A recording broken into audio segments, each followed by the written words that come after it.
Did you know that according to a 2011 Johns Hopkins University study, 1 out of 5 Americans have hearing loss?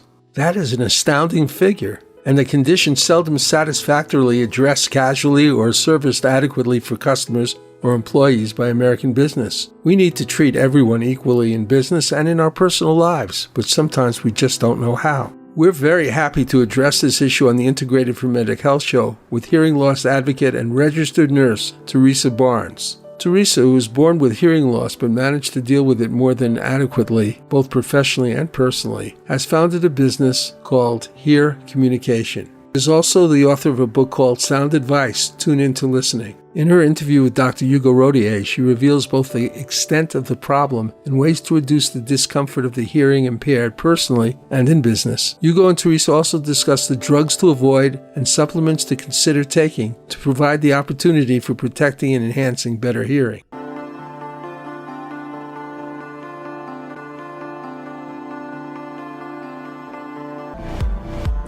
Who have hearing loss.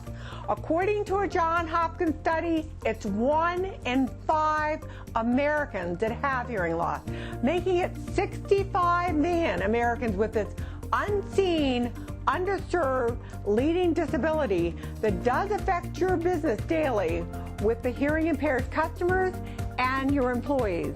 After all, hearing loss affects all.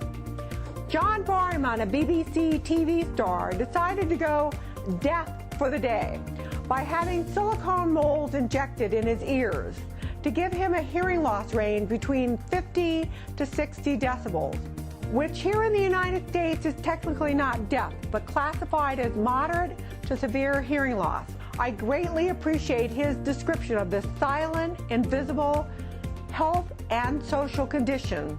He said he felt isolated, fearful, exhausted from concentrating listening, was treated submissively, and felt a general loss of control. John said he could not order coffee. He couldn't talk to the taxi driver. He felt fearful walking across the street as he could not hear the buzz of the London traffic that he was used to, or the conversations around him, or even the footsteps to gauge where to walk. It took him 5 pushes on the intercom to be allowed into his own office because he couldn't hear, "Come on in."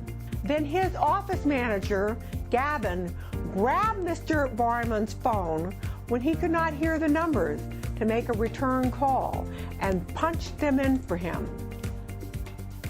This was shocking to John, so he said he quickly started to withdraw from people as it was easier to be on his own than to attempt conversation.